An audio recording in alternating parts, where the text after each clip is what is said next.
station that's on your side. This is News 12, first at 5. Thousands of automotive jobs are on the way to South Carolina, and lawmakers want to train graduates to fill those jobs. Plus, Nikki Haley makes one of her first campaign stops for president in South Carolina. What message she had for her home state. But first, drivers in Columbia County are ready for Lewiston Road construction to be over for good. Back in 2017, they started this project to widen both lanes coming off of I-20 to ease those traffic problems we're all familiar with. Our Nick Veland is live at 5 with Masters Week just around the corner. How are they planning to deal with all the extra drivers in that construction zone, Nick? Well, Laura, the construction plans is to shut construction down for an entire week. The county just wants as many lanes as open as possible. But recently, we've seen a giant uptick of people coming to Columbia County to live, which is begging the question for people that are locals of when this construction project won't be done just for a week, but done for good. And the project dates back all the way to 2017 when initial talks started. Since then, they've been working on expanding the lanes to 2 on each side with a middle turn lane in the middle. With people coming to the area, this brought Shane Baker, where he has to drive through the construction twice every day. He says with how long it's been taking to complete, he might be moving before it's all said and done. I feel like I'm probably going to move before this construction is done. I don't plan to stay here any longer than another 4 years or so, but the way they're moving, I feel like it's almost going to be done after I leave here. But I think it'll smooth out a lot more once this is all taken care of. And coming up all new on News 12 at 6 o'clock, we'll have more on the timeline of when the county wants this project completed. Okay, Nick, thank you. And we know all that construction plays a huge part in creating traffic headaches. I want to show you one right now.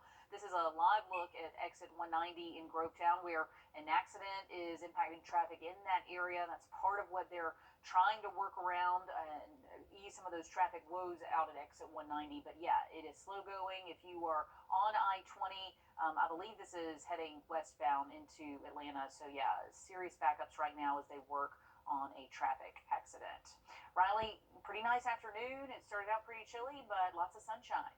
Yeah, the clouds finally broke for us. It took a little while. It was a cloud for you, just about 10 minutes. Presidential hopeful Nikki Haley making a stop in Myrtle Beach. Haley is said to make her first official stop in South Carolina since she announced her campaign last month. Eric Richards is in Myrtle Beach with what we can expect to hear from Haley. Tonight we expect to hear about the economy, border security, and building up our military. This is former South Carolina Governor and U.S. Ambassador to the United Nations Nikki Haley's latest campaign stop in her journey to the White House. At recent public appearances, she has been critical of the Biden administration and what she calls a waste of taxpayer money. And speaking of money, Haley may comment on the Silicon Valley Bank collapse and the government bailout. She released a statement earlier today calling the president to be upfront about the bailout and that taxpayers should not be responsible. Former Governor Haley is also expected to talk about border security and building up our armed forces. In her first campaign stop in Iowa, Nikki Haley said that there should be term limits and said that America is not a racist country and the goal is to make America better than the day before. In Myrtle Beach, I'm Eric Richards. Tonight at 5, we're learning some new details about a protester shot and killed by Georgia State troopers at the planned site of the Public Safety Training Center in Atlanta. Lawyers for the family of Manuel Teran say Teran's hands were up when troopers shot him in January. Troopers shot Teran 12 to 13 times, according to an independent autopsy. Their lawyers say GBI has not released all relevant documents and video of that deadly shooting, and now they're suing for those records. The GBI had no problem putting its weight behind its narrative. And then, after its narrative was released, invoking the investigation. Once you release what the official narrative is, the investigation is tainted already. Now they have had plenty of time, and we have nothing. The Georgia Bureau of Investigation maintains that Teran shot at a trooper first. A meteorologist's widow is lawyering up over her husband's death after a chopper crash. Jillian Myers, the widow of WBTV's meteorologist Jason Myers, just filed a lawsuit claiming 4 companies filled her husband's helicopter with contaminated fuel in November. He and WBTV pilot Chip Tyag crashed and died. Several agencies, including the NTSB, are still investigating the wreck, but none of them have ever hinted if fuel may have had something to do with it. The 3 men convicted of hate crimes and the killing of Ahmaud Arbery are appealing their federal convictions. A judge sentenced Gregory McMichael, his son Travis McMichael, and William Roddy Bryan in August of 2022 after a jury found them guilty on federal hate crimes and kidnapping charges. The 3 men chased Arbery while he was out jogging. Then Travis McMichael shot him during a struggle. Gregory McMichael's filing accuses the government of failing to prove his actions against Arbery that day were motivated by Arbery's race. In the next few years, billions of dollars in economic investment will come to South Carolina, with companies like BMW and Scout Motors vowing to bring in thousands of new jobs. State leaders say their next focus is making sure South Carolinians are ready to fill those jobs. State House reporter Mary Green explains how. A bill called the Statewide Education and Workforce Development Act now sits with the Senate after passing the House in an overwhelmingly bipartisan fashion. It would streamline South Carolina's workforce development efforts. The purpose of this bill is to reach the workforce potential of this state. This bill would consolidate and coordinate South Carolina's publicly funded workforce development programs through a new statewide office within the Department of Employment and Workforce. Legislators say right now many of these programs are operating in separate silos and not necessarily communicating what they're doing with each other. The comprehensive bill would also require an annual analysis of how many jobs are open across the state and how many graduates there are to fill them. And it would create a one-stop shop portal for students and job seekers to find job openings by region, see what qualifications they need, and compare salaries. Members of the ultra-conservative Freedom Caucus unsuccessfully attempted to add bans on state dollars going to private companies that enact diversity, equity, and inclusion programs within their company, or that aim to hit environmental and social goals. I don't think it's the state's responsibility, nor do I think the state should promote bringing in woke corporations who seek to undermine the values of our constituents. We have corporations that have these goals, and we already work with them. BMW, for example, Volkswagen that's coming here, Boeing, Volvo. If a company chooses to have internal goals, we should not look at them and say, we have no point in working with you. This bill resulted from the work of a committee formed last summer by the Speaker of the House to figure out how to best prepare South Carolina for future economic growth and development. Reporting from the State House, I'm Mary Green. That committee says it plans to introduce other bills and measures later this session aimed toward the same goal.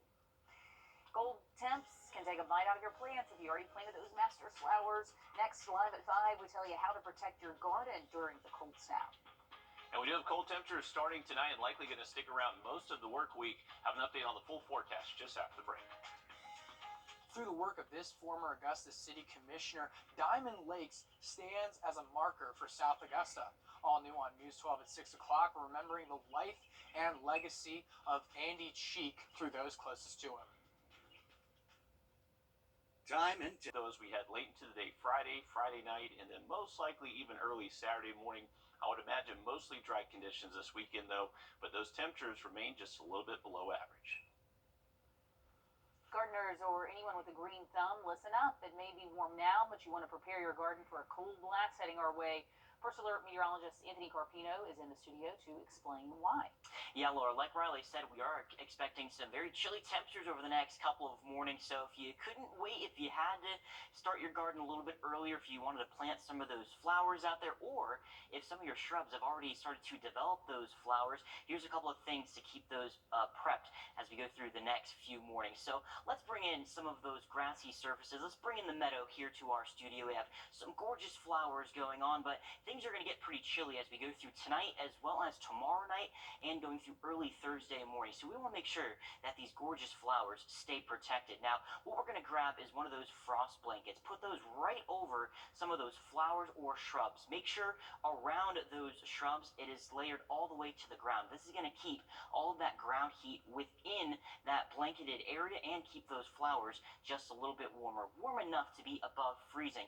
When those temperatures get cooler, we get that frost that that starts to develop, anything outside of that will likely end up dying off. The grass will grow back, but the flowers, well, they may be in pretty rough shape. We'll remove the lid there, and we actually can end up seeing that the flowers inside of that frost blanket actually survived, while the ones outside, not so much. So make sure you add that frost blanket before the sun goes down tonight, so that'll help keep those flowers in good shape.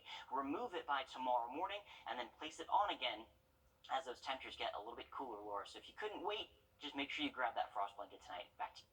Okay, good advice, Anthony. Thank you. We've got more News 12 coming up right after this quick break. News 12, voted best weather coverage by the Georgia Association of Broadcasters. Zaxby's Asian Sensation sauces. Salad sauces. The Asian Sensation salad. Woo! Saucy! Zaxby's. Exploded in Barrow County. Now the sheriff's office says propane tanks are to blame. They say multiple propane tanks inside the home in Winder probably made the fire a lot worse. One neighbor says she saw the house catch on fire after hearing multiple explosions, and she says the man who owns the home is one of the victims injured. I saw like literally a field of orange, like everything was orange. The roof was blown off of it. The walls were starting to collapse. That was a devastating fire. You can see there is nothing salvageable there. The exact cause of the explosion is still under investigation. But again, those propane tanks certainly contributed to such a strong fire. There's a big push to get more electric vehicles on the road. The Inflation Reduction Act expanded some tax credits for some EVs, but the process has been confusing. Susan Campbell shows us how a loophole could save you thousands. For car buyers to qualify for the $7,500 tax credit, there are all kinds of requirements. For one, the car has to have undergone final assembly in North America. But there is a little loophole. You want to buy a new EV. You've heard about a $7,500 tax credit. Well, that sounds good, but it doesn't apply to every EV on the road, and it doesn't apply to every car buyer. The car needs to qualify. It needs to be manufactured in the States. Your household income needs to be taken into account, and the actual MSRP of the vehicle needs to qualify. Jason Church is the Chief Operating Officer of Courtesy Automotive Group. He says if you find an EV you love that doesn't qualify for tax credits, you still may be able to get that $7,500 savings thanks to a little loophole for a lease. According to the IRS, businesses can claim an unlimited number of commercial clean vehicle credits, which means leasing companies that get the tax credits can pass on the savings to their customers. You're going to get a lower lease payment because the $7,500 will be applied. There's no restriction on where the vehicle is manufactured, no restriction on MSRP, and no restriction on qualification needed on your household income. The Polestar, for instance, the $7,500 vanished poof. But then come January with the IRS clarification, we were able to apply that, so now we have lower lease payments on the Polestar too. Same with the Volvos, the C40s, the XC40s, as well as also plug-in hybrids as well. If a used vehicle fits into your budget a little better, there's a tax credit of up to $4,000 for used EVs. It's a credit that exists on paper but doesn't exist in reality. And the reason I can say this is that there's a $25,000 max on that. And unfortunately, with used car supply and demand being what it is, to find an electric vehicle under $25,000 is very hard. Maybe in a year or two, when we have more EVs coming back at a lower kind of book value, then we'll be able to actually access that. In fact, according to AAA, right now EVs account for less than 1% of vehicles on the road. But as interest grows, so do car buyers' questions. So AAA just created a used EV buyer's guide. One of the biggest things that people need to look out for is the battery life on an EV. It's a lot like your phone. It degrades over time. It's easy to find out how much. Ask the dealership to fully charge that EV and see what its maximum range is. And also look at the maximum range of a brand new car. And you can see the difference there, and you can find out how much that battery has degraded, if it's a lot or very little. AAA says it's also important to check the EV's warranties. Manufacturers are required to offer an 8-year, 100,000-mile warranty on traction batteries, but not all warranties are passed on to future owners. According to the IRS, several car makers, including Honda, Toyota, and Kia, have entered written agreements to become a qualified manufacturer so car buyers can get that tax credit, but those car makers haven't submitted a list of makes and models that will be eligible yet. I'm Susan Campbell. Since 1980. On the line for 999. What makes the Eichholz Law Firm different? For starters, we've served this community for over 45 years. And we know that every client is unique. We consider you friends, neighbors, and family. We prove it in the way we fight tirelessly for your justice. Let the Eichholz Law Firm fight for the justice you deserve. When someone walks into